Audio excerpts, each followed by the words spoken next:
Hello, welcome to this presentation brought to you by Connections, where we will be exploring Post-16 options to help you think about what you might want to do after Year 11. Right now you're working towards your GCSEs and hopefully aiming for 4s and 5s, especially in Maths and English, as if you don't get a passing grade in Maths and English, you will have to resit them alongside your next course. When you complete and pass your GCSEs, you will have Level 2 qualifications. So the next step is to climb the ladder and work towards a Level 3 qualification. And as you can see, there are many options. They are A-levels in green, vocational qualifications like BTECs or T-levels in orange, and apprenticeships on the purple side. So let's compare the difference between A-levels and BTECs, which you would study for at sixth form or college. It's important to bear in mind that college is a larger and much more independent learning environment, so it helps to be quite self-motivated. Where sixth forms are more like school and are smaller, so if you think you'd learn best with a bit more structure and support, then sixth forms may be a better option for you. Either way, colleges and sixth forms offer different combinations of Level 3 qualifications such as A-levels and BTECs.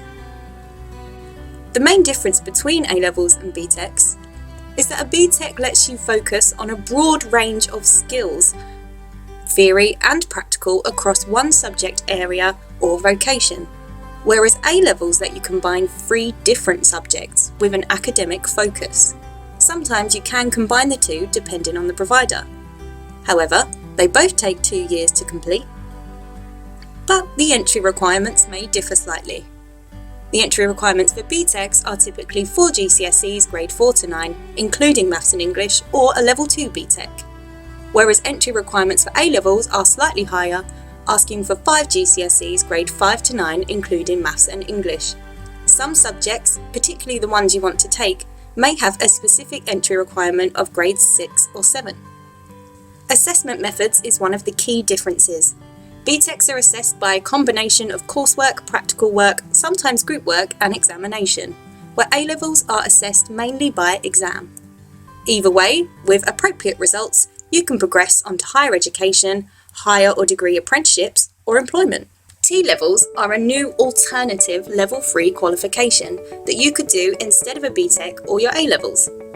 T-levels let you focus and develop technical skills for a specific job sector or role. T-levels are 80% classroom-based and 20% work placement. This is different to A-levels and BTECs, which are classroom-based, and mirrors apprenticeships, which is an 80% work placement and 20% classroom-based qualification. The key feature of a T-level is a 45-day work placement. This can be done as a block, over individual days, or a combination of the two. Your college or training provider will help you organise your placement. A T-level is equivalent to 3 full A-levels and a Level 3 BTEC extended diploma, which means it gives you UCAS points. These are points you need to progress onto higher education. Just like BTECs and A-levels, T-levels take 2 years full-time. They are graded just like a BTEC as pass, merit, distinction or distinction star. You would apply for a T-level via a college or a training provider, differently to apprenticeships where you would apply to the employer. Entry requirements vary, but typical entry is 5 GCSEs grade 4 and above, including Maths and English, and or a relevant Level 2 qualification. And again, progression with appropriate results can lead into higher education, higher and degree apprenticeships, and employment. As this framework demonstrates, a full BTEC diploma and a T-level is equivalent to 3 full A-levels, so either option will take you a step up the ladder into employment or higher education. And the same goes for apprenticeships, and you can start these as soon as you leave school at 16. And in general, apprenticeships are full-time jobs with training. You would apply for an apprenticeship role directly through an employer and they will organise your training for you. Your training may be delivered remotely, or you may attend a classroom-based training session, sometimes once a week, sometimes in blocks. Apprenticeships are a way to learn on the job and gain a recognised qualification. Your apprenticeship contract may lead to the offer of a permanent position. If not, you would have spent at least a year gaining experience and skills in a workplace, as well as a qualification which you can use to apply for your next position. All apprentices must be paid the minimum apprenticeship wage depending on the level, and some employers will pay more than this. And you can start as soon as you officially leave school. As previously mentioned, apprenticeships are offered at a variety of levels. Typically, the higher the level, the more competitive the entry requirements, but you can move up through these levels, so you may end up starting on the lower level and working your way up. If all of the options can lead into higher education or employment, how do you decide? First and foremost, what do you want to learn? A-levels let you combine a mixture of subjects, so if you can't decide, they're probably the best option for you. However, if you have a specific career or vocation in mind, or want to learn a broader range of skills for a specific subject, a BTEC, T-level or apprenticeship might be something worth considering.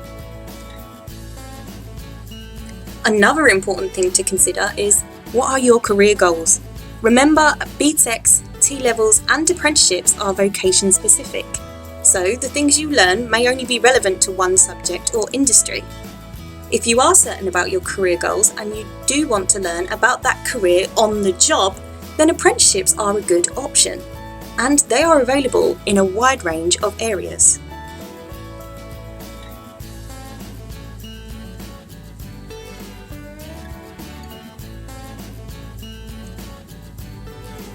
One thing to bear in mind, however, is that whilst you can gain a degree level qualification via the apprenticeship route in many subject areas, if you want or need to go to universities to study for a bachelor's degree for the career you want, BTECs or A-levels may be a better option.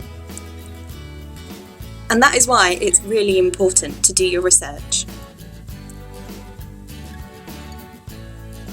A university degree or a bachelor's degree takes about 3 years to complete. It usually involves a mixture of exams, coursework, project work, and research. Some careers actually require you to have completed a university degree before you can access your career. For example, if you want to be a teacher, you will have to have a relevant degree before you can start your teacher training.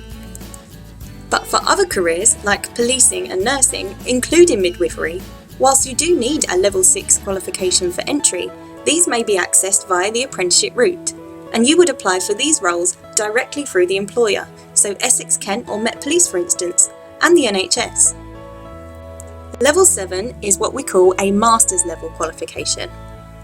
You would need a degree and a master's degree in architecture to practice as an architect. Otherwise, level 7 qualifications are usually sought after in careers involving engineering, social work and law. These may be accessed via the apprenticeship route. A level 8 qualification, known as a PhD or a doctorate, is the highest level of qualification you can gain in the UK. And there is one obvious career that requires a level 8 qualification. The clue's in the name. Yep, that's all doctors, including psychiatrists. However, a doctorate actually refers to a research project written over 3 to 4 years.